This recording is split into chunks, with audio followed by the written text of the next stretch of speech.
Buenos días, hermanos. Buenos días. El Señor nos bendiga. Pues todos sabemos del caso que está llevando nuestro hermano Juan y la hermana María Eugenia. Y sé que muchos de nosotros le hemos visitado. Y la verdad es que cuando uno entra al cuarto donde la hermana está, pues no hay la apariencia de que alguien esté triste y congojado por la enfermedad, porque la hermana tiene alegría en su corazón, también Juan y los que llegan. Y eso es bueno, porque cuando hay alegría en el corazón, los huesos sanan. Eso dice Proverbios. Yo sí quiero aprovechar esta mañana el perdón de ustedes. Les voy a invitar a que se coloquen de pie y vamos a hacer una oración a favor de nuestros hermanos.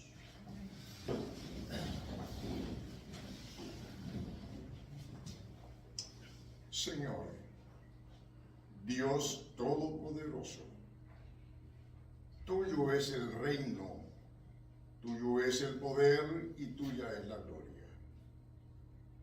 Y tuya es tu iglesia, Señor, que nos congregamos en tu presencia en este lugar. Pero rogamos, Señor, a ti, Creador y Señor de todas las cosas, que continúes bendiciendo, derramando tu gracia y bendición en la vida de la hermana María Eugenia, de Juanjo y de toda su familia. Que tú des paz en el corazón de cada uno de ellos, como también en el de nosotros, porque en tus manos, Señor, la encomendamos y sabemos que tú cuidas, Señor, cuidas de ella, porque es tu hija. Y te ruego, Dios, que la acompañes y la bendigas, pues sabemos, Señor, que todavía hay camino, que la ciencia médica va a continuar, pero tú eres Dios que sostiene su mano, tú eres Dios que guía también, Señor, en el tratamiento que debe seguir. Y así, Padre, rogamos delante de ti que Dios le des la fuerza y la sanidad a nuestra hermana, en el nombre de Jesús. Amén. Amén. Amén. Muchas gracias, hermano. Por favor.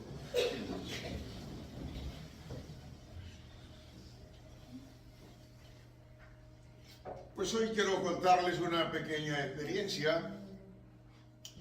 Cuando llegamos aquí hace 4 años, y luego que pasó un tiempo, a Cristina le llamaron para hacer ejercicios y se le dio la oportunidad de que hiciera ejercicios. Y me tocó llevarla por primera vez allí a la ribera. Bueno, entré, todo muy bonito, y luego me la recibieron y luego cerraron la puerta. Y yo sabía que Cristina estaba débil, le han dado borracheras, no es la misma Cristina que ahora está un poco más fortalecida. Pero en ese tiempo estaba bastante decaída. Y yo la entregué, pero me quedé inquieto, porque yo dije, ¿le irán a prestar el cuidado necesario? ¿La irán a dejar caer? ¿O la irán a colocar por allá en un lugar donde esté sola y no participe? Así, con esa inquietud dentro de mí, empecé a ver si podía, si era posible mirar dónde estaba y cómo estaba. Y mirando y mirando, y me daba cuenta que era un lugar donde no podía penetrar la vista. Era un lugar donde no podía llegar. Era un lugar que en ese momento para mí era un lugar inescrutable. Pero seguí insistiendo, buscando, y de pronto por allá había una rajita así. Y por ahí pegué el ojo. Y empecé a mirar, hasta que descubrí a Cristina de pie y la joven que estaba con ella ayudándole a hacer los ejercicios. Pues esa visión, ya saben lo que puede impactar en el que está, digamos, inquieto. Me quedé tranquilo. Comparto esa ilustración porque cuando uno está impotente, que no puede llegar, busca alternativas para llegar allá. Y el texto que quiero compartir hoy es un texto que nos deja sin alternativas. Si va conmigo a Romanos capítulo 2 y vamos a leer los primeros 7 versículos. Dice así el texto sagrado: por lo cual eres inexcusable, oh hombre, quien quiera que seas tú que juzgas, pues en lo que juzgas a otro, te condenas a ti mismo, porque tú que juzgas, haces lo mismo. Mas sabemos que el juicio de Dios contra los que practican tales cosas es según verdad. ¿Y piensas esto, oh hombre, tú que juzgas a los que tal hacen y haces lo mismo, que tú escaparás del juicio de Dios? ¿O menosprecias las riquezas de su benignidad, paciencia, longanimidad, ignorando que su benignidad te guía al arrepentimiento? Pero por tu dureza y por tu corazón no arrepentido, atesoras para ti mismo ira para el día de la ira y de la revelación del justo juicio de Dios, el cual pagará a cada uno conforme a sus obras. Vida eterna a los que perseverando en bien hacer buscan gloria y honra e inmortalidad. El Señor nos bendiga con su palabra. Como pueden ver, es un texto que atrinchera al ser humano y lo deja sin posibilidad alguna de escapar. Eso es lo que dice la primera parte de esta lectura que hemos hecho. Estamos metidos en un lugar donde no podemos escapar, donde no hay resquicio para alternativas, para dialogar, buscar, pedir una espera. No, el texto nos mete, digamos, en esa situación de apuro, diciéndonos inexcusable. Pero la segunda parte de ese texto nos abre una rendija, nos abre una abertura. Y es allí donde vamos a estar meditando en esta mañana, en esa parte. Refiriéndonos a Romanos 2, verso 1, que encontramos esa palabra inexcusable. Es una sentencia. Se ha llegado a un dictamen. Y uno pregunta, y este dictamen, digamos, para llegar a ese dictamen, ¿dónde están las evidencias que me dejan, digamos, que me dejan en esa condición, digamos, de una persona que está encerrada y que no puede salir? Bueno, observamos que el texto empieza diciendo por lo cual. Esa palabra por lo cual es un puente, si así lo queremos mirar o queremos manejar como ese cuadro, es un puente que está uniendo lo que ha dicho antes y lo que va a decir después. ¿Por qué el hombre es inexcusable? Y una pregunta también es, ¿Ante quién es inexcusable? Podríamos pensar, ¿ante quién?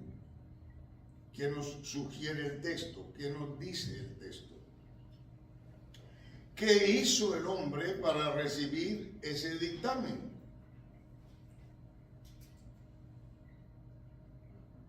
Porque la Biblia lo dice, digamos, es inexcusable. Si usted va conmigo, ahí mismo en Romanos, capítulo 1, el versículo 23, vamos a encontrar, digamos, uno de los hechos, de las cosas que fueron tenidas en cuenta para llegar a esa conclusión, y es cuando dice, cambiaron la gloria del Dios incorruptible en semejanza de imagen de hombre corruptible, de aves, de cuadrúpedos y de reptiles. ¿Qué es lo que pasó? ¿Qué es lo que se hizo? Cambiar, dice, la gloria de Dios por lo corruptible. ¿En qué consistió eso? En que dice que empezaron a pensar en imágenes. Y si usted va conmigo al Salmo 135,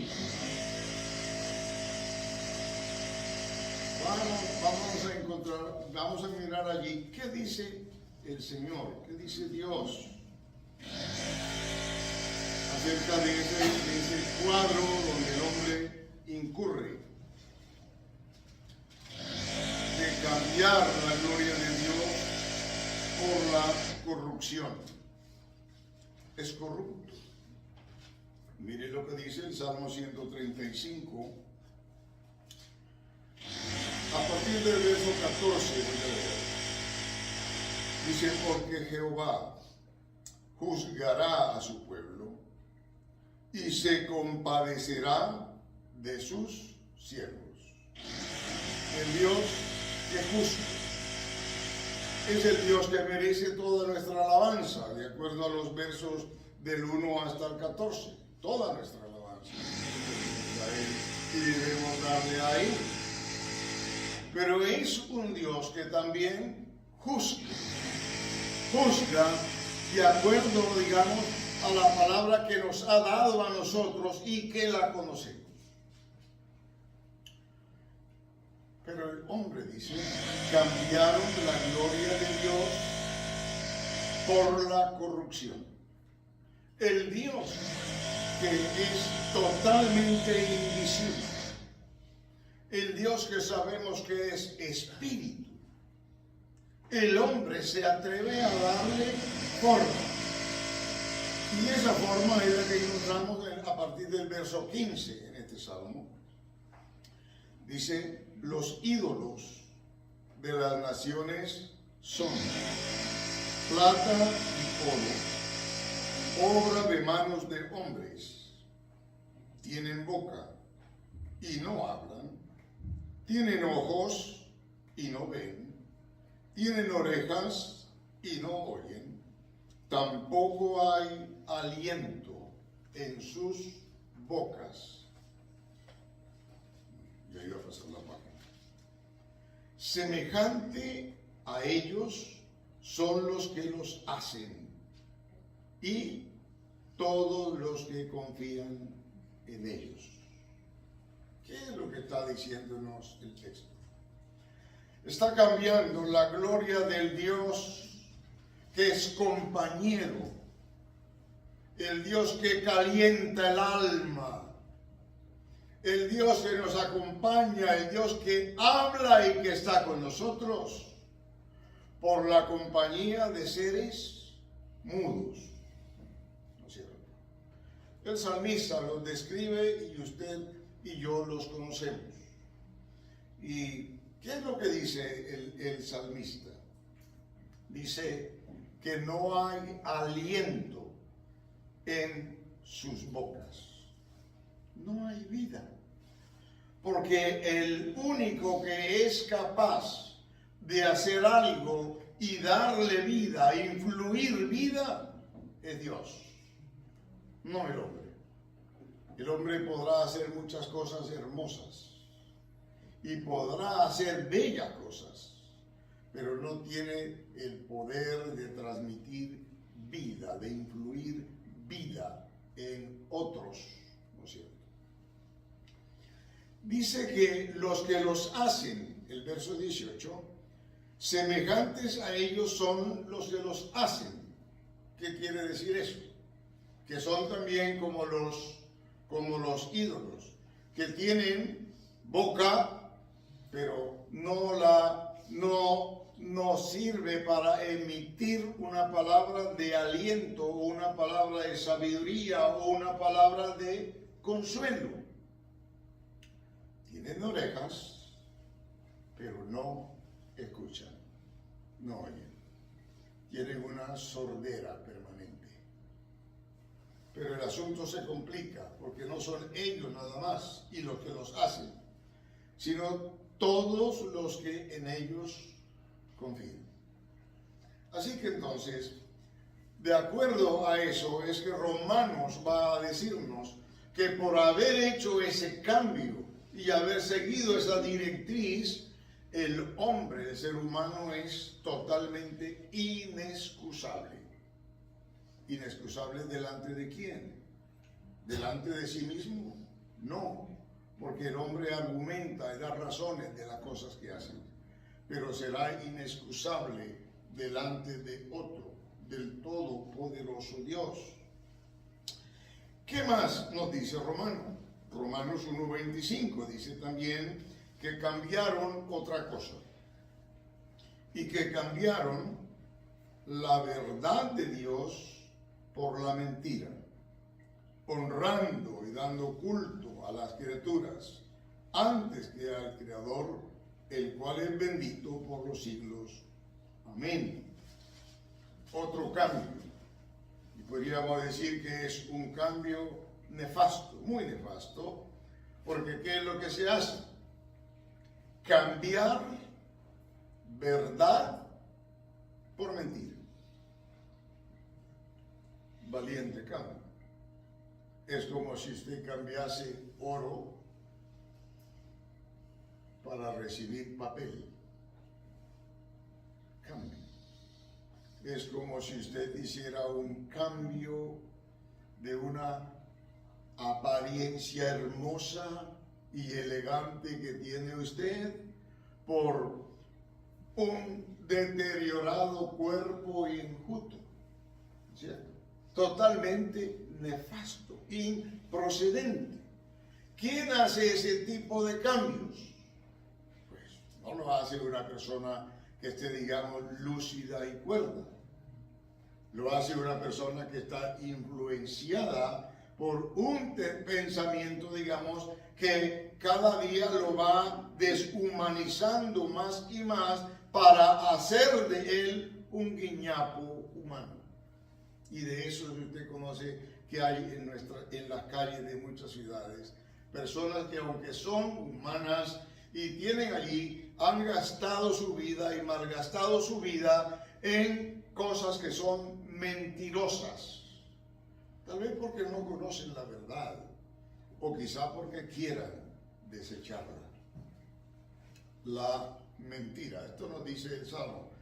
Primera Corintios, capítulo 10, el verso 18, tiene algo que decir al respecto a nosotros.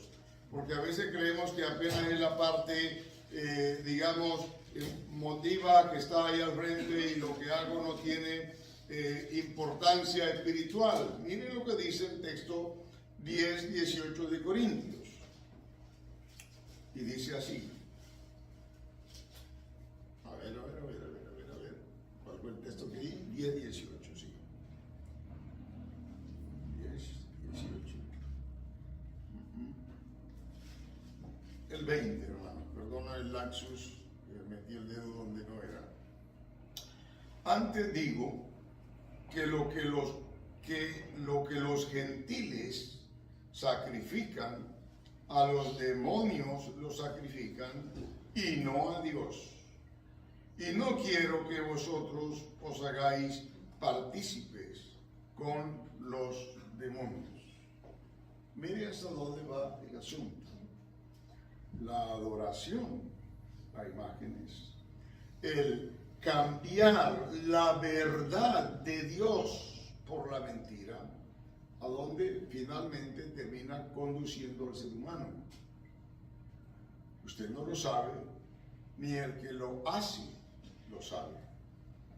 Pero el que adora frente a una imagen, el que hace votos delante de una imagen, el que quiere mostrar una apariencia de religiosidad y queriendo agradar a Dios frente a una imagen, en realidad lo está haciendo no para Dios, sino para los demonios.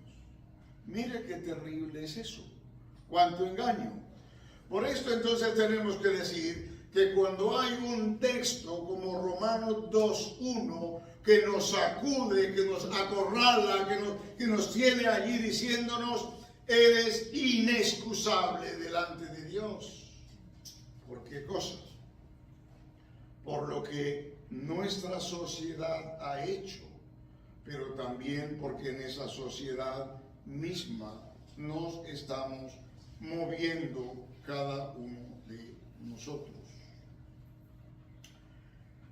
Pero hay más. Podríamos decir que no hay excusa.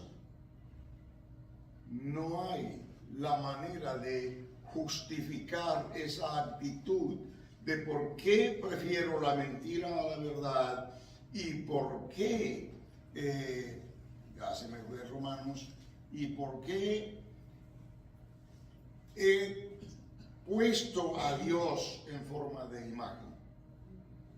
Ese es perverso. Eso es lo que vemos socialmente y podríamos llamarlo el pecado de nuestra sociedad. ¿Sabe que de eso también tenemos que arrepentirnos? De los pecados de nuestra sociedad. Pero están también los pecados que podríamos decirlo, los asuntos propios. ¿Dónde está el asunto? Ahí en ese verso 3 dice una pregunta que hace Pablo: ¿piensas esto, oh hombre, tú que juzgas a los que tal hacen y hacen lo mismo, que tú escaparás del juicio de Dios? ¿Será eso posible? Observe que la persona está proponiendo unos juicios. Pero Pablo dice: ¿escaparás tú del juicio de Dios? La respuesta no está de una manera explícita, pero está implícita. La cuestión es que no hay manera. Y si no hay manera, entonces ¿qué le queda al hombre? ¿Qué le queda al ser humano? Pues Dios ha dado una rendija en medio de esa oscuridad, o si prefiere una ventana, o si prefiere una puerta. Es lo que dice el versos 6 y 7, el cual juzgará a cada uno conforme a sus obras.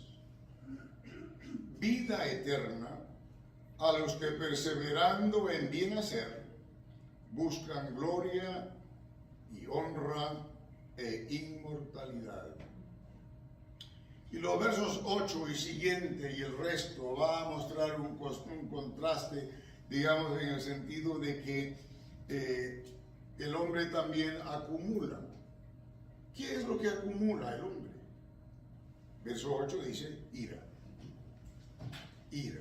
Todo el capital que se puede tener es ira. Y lo va, a partir de ahí empieza diciendo Pablo: bueno, el gentil que no tiene la ley, pero que vive decentemente, juzgará al judío que tiene la ley escrita. ¿No es cierto? Pero también dice: si el gentil muere, sin la ley. Sin la ley también perecerá. Y si el judío que tiene la ley, quebrantando la ley, también la ley lo juzgará a él. Así que nos quedamos en verso 7. Vida eterna. ¿Quién se acuerda o le viene a su mente cuando lee esa expresión, vida eterna? ¿Dónde se consigue? ¿Quién la da? ¿Cierto? Si vamos a ir adelante a Romanos, capítulo 1, creo que es el 1:23 de Romanos. A ver. Romanos 1, no es lo que quiero. 3:23, ese sí es el que quiero. Observe con la frase, vida eterna. Y hemos hecho la pregunta, ¿quién la da?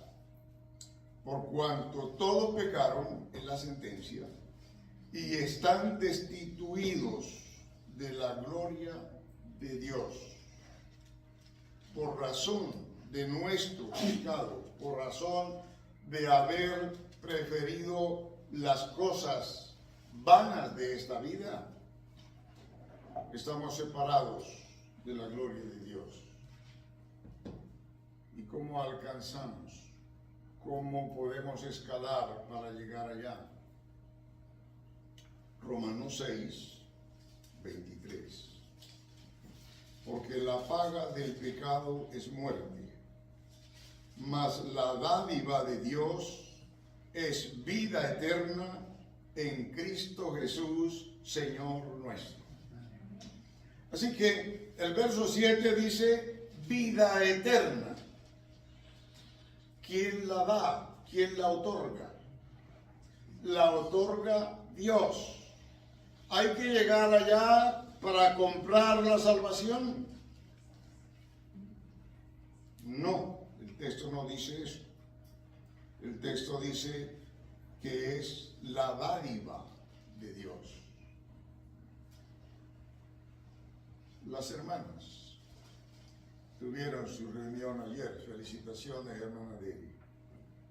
Lucen muy bien ese grupo. Precioso. Además de regocijarse y edificarse en el Señor, se compartieron cosas. ¿Alguna de ustedes tuvo que pagar por su regalo? Sería loco el poder pensar en que si es un regalo, que tenga que pagarlo. Los regalos solo se reciben. Y la vida eterna que Dios da, se recibe. Pero para poder recibirla, necesitamos hacer algo.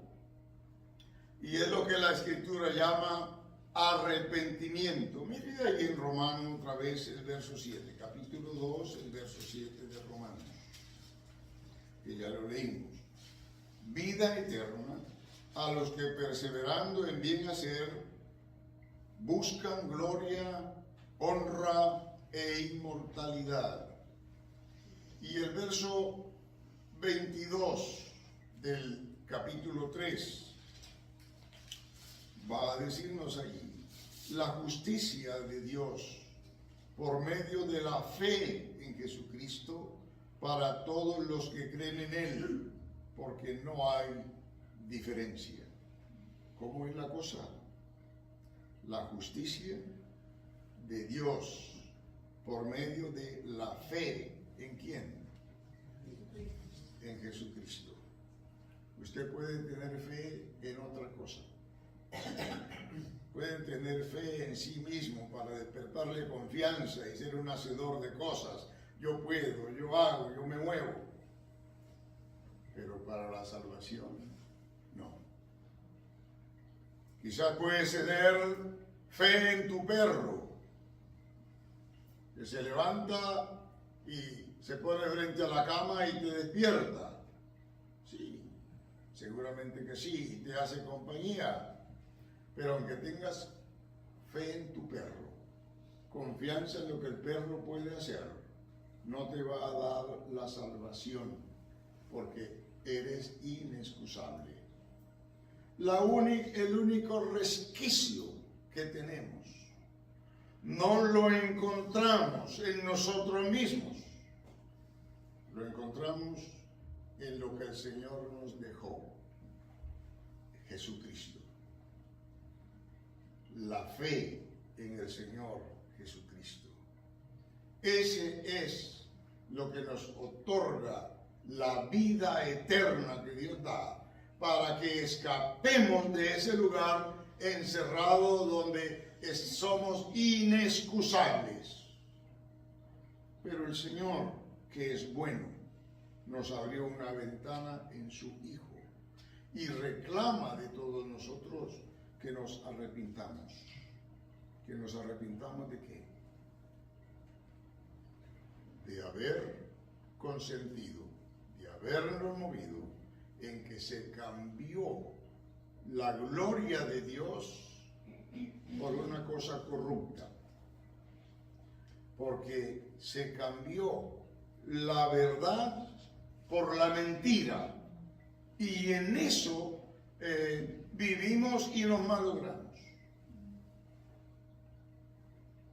Pero acogemos lo que Dios nos da, a Jesucristo, y a Él y solo a Él nos llegamos para pedirle que nos otorgue lo que Él vino a dar, vida eterna. Que esa vida eterna se arraigue cada vez más en usted y en mí, y nos ayude a ser agradecidos, porque el Dios que hizo todas las averiguaciones declaró solemnemente que somos inexcusables.